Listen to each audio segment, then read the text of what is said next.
Assalomu alaykum qarindoshlar. Kanalimizga hoş geldinglar. Minglarning ro'zati muborak bo'lsin. Biz shu yaqindan sil aldirashib qilib vaqtida videolarni tayyorlab bo'lmay qoldik. Ba'zi bir ishlar tufayli. Bugun sizlarga yangi bir video tayyorladik. Bu videomizda qanday degan chaqda bizningki shu ekran masalasini sizlarga tushuntirmoqchi. Bu yerda ekranni ikki xil maqsad bo'ldi. Birisi masalan o'zimizning ekrani bor. Andan keyin masalan laptop yani xatir kompyuterlarning ekrani, o ekran qanday degan chaqda kichik bo'lib qilib, andan keyin cho'ngroq bir ekran olsam bo'ldi deydigan ehtiyoj bo'ldi yoki bo'lmasa uchtal kompyuter olgan chaqda uchtal kompyuterga tabiiy ekranni birini ilish majburiyat bo'ladi. Shunga biz ekran olgan chaqda nimalarga diqqat qilamiz degan nuqtada men sizlarga yig'inchoqlab qo'ydim bu nuqtani. Masalan, birinchisi nima deganda ekranning cho'ng kichikligi. Ekranning cho'ngligi masalan 14 yani 13 dan boshlaydi normalda 10 inchliklarimi bor. 10 inch, andan keyin 13, 15, 17, 19, 21, 24, 27, 32 deb mushtaq cho'ngib mangadi buningki ekranning cho'ngligi. Buni o'zingizlar xohlagancha tanlasanglar bo'ladi, o'zingizning ehtiyojiga qarata. İdeal holat qaysi degan chaqda 15, andan keyin 24, andan keyin 27. Mush arlıqda tanlasanglar bo'ladi. Kichigi 15, cho'ngi 24, undan cho'ng olmasangiz 27 ni olsangiz bo'ladi. Undan cho'nglari bakli cho'ng holat hisoblanadi kompyuterga nisbatan. Undan boshqa ikkinchisi bu ekranning suzukligi. Yine Full HDMI, HDMI qanday degan narsani buni ayirmayan to'xtalamiz. Yani bu narsa qaraymiz. Uchinchi bo'lib degan chaqda LCDmi, LEDmi. Bu nima degan gap degan chaqda kompyuterningki, ekraniningki yo'ruq yoki yo'ruq emas degandek shu oq tarafdagi yurt sistemimizninki texnikasi LCD, LED deymiz, surasi deymiz. Yani inkas tezligi, andan keyin ekranning yengillish chastotasi. Undan boshqa ishlatgan texnika, ya'ni AMD'ning texnikasimi, Nvidia'ning texnikasimi, buning bu narsalarga qaraymiz. Undan boshqa ishlatgan ekran texnikasi, TNmi, IPSmi, VRmi bu narsalarni buni to'xtalamiz. Undan keyin displey eg'iz bormi, yo'qmi? Undan keyin HDR o'zalligi bormi, yo'qmi? Undan keyin ekranninki yangratqusi bormi, yo'qmi? Undan keyin pivot o'zalligi deganimiz nima degan chaqda ekranninki qandaq har tarafga harakat qilamdi, qilmamdi. Mush masalaga ayrim-ayrim to'xtalamiz. Masalan, biz ikkinchi betga o'taylik. Qarasak piksel debdi, ya'ni cho'zinurlik. Bu cho'zinurlik deganimiz ham ekrandagi eng muhim omilning birisi. Masalan, siz bir ekranning birini oldinglar, o ekranninki normalda mush FHD, ya'ni ikkinchisi, ya'ni 1920 ko'payilgan 1080p. Deganimizning o'zi hozir standart, ya'ni eng tuvan, minimum holatda mush holatda bo'layotdi. Şu ekran olgan chaqda eng tuvan bo'lgandimi FHD bo'lishi kerak. Agar HD bo'lib qolsa degan chaqda ekran har qancha cho'ng bo'lib ketsin deganda uning cho'ngligi narsalarning o'zi ekranliqda tushib olib, aytdi rahatsız qiladigan bir ahvol kelib chiqdi. Shunga ekranninki nimasi FHD holati bo'lishi kerak. Endi biz suzuklikni qanday bilamiz degan chaqda telefonlarnikini bilamiz masalan 12 megapiksel, 16 megapiksel deb mushg'alolat 8 megapiksel deb araymiz. Endi bu yerda deganda kompyuterdimi mush 1080 ni 720 ko'paysak, mana 0.9 megapiksel debdi. Andan keyin 1920 1080 bo'lsa, 2 megapiksel, andan keyin uningda yuqorisi 2K QHD deganimizning o'zi 3.6 megapiksel, 4K deganimizning o'zi 8.8 megapiksel. Demak, mushu megapiksel soni deganda qancha yuqori bo'lsa, ekranning suzukligi shuncha yuqori bo'ladi. Qarasanglar bu yerda degan chaqda tapki surasi va yenilama xizmat debdi, inkas tezligi deb yozib qo'ydim Uyg'urcha. Endi bu nima degan chaqda ekranninki nimasi tezligi. Yani 60 Hz, yani 60 Hz chastotada, andan keyin 144, andan keyin 260, 360 degandek darajada bo'ladi. Hozir eng tuvan bo'lgan chaqda deganda 60 Hz holati bo'ladi. So'ng ekran olgan chaqda eng tuvan bo'lgandimi 60 Hz bo'lishi kerak. Endi bu 144, 260 degan qanday chaqda ehtiyojimiz tushadi degan chaqda, endi biz masalan qarasanglar ikki tal ekran bor. 60 Hz degan chaqda qanday qarasanglar, aeroplanninki uchib ketayotgan holda ekan, mana deganda qarasanglar 3 tal. Mana degan shunday jiq. Müşahideki hırsani qancha yuqori bo'lsa degan chaqda ekrandagi chiqqan grafiklarning o'zi shuncha qatmay, shuncha qandaq ravon holatda bo'ladi. Endi astidagi tapki surasi deganimizning o'zi qanday deganda 8 millisaniya 5 millisaniye, 3 millisaniye, 1 millisaniye. Müşadiki millisaniye sani qancha tuvan bolsa shuncha yaxshi bo'ladi. Anandaki yenileme hızı deganimiz uchun qancha yuqori bo'lsa shuncha yaxshi bo'ladi. Shunga mush narsalar kelgan chaqda mush 60 Hzdan 144 yaxshi, 144 dan 260 yaxshi. Shunga mushu yengilanish surati bilan mush inkas tezligining o'zi degan chaqda bir-biriga ta'tir.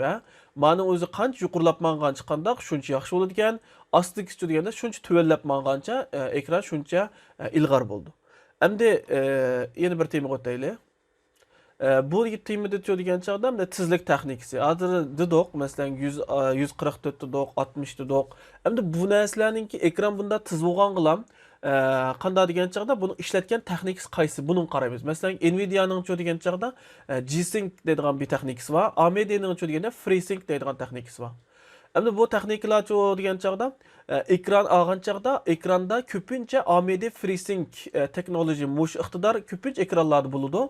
Ma G-Sync iqtidori deganda sal az ekranlarda bo'ladi. Chunki ma G-Sync iqtidorining o'zi bo'lgan ekranlarningki maliyati, ya'ni ba'zi qimmatga ketganligi uchun shunga nurg'un ekran yasaydigan shirkatlar G-Syncni az yasaydi. AMD FreeSyncni deganda ko'p yasaydi. Şu ekran ağancı degan chaqda mushu AMD FreeSync iqtidori bormi yoki G-Sync iqtidori bormi mushdan qarab olgan chaqda anondan biz abaydigan 144, 260, 360 deganga anondan chiqqili bo'ldi. Agar siz ekranning birini oldinglar, ya AMD FreeSync iqtidori yo'q yoki G-Sync iqtidori bo'lmasa deganda siz normalda 60 dan oshamaysiz degan gap.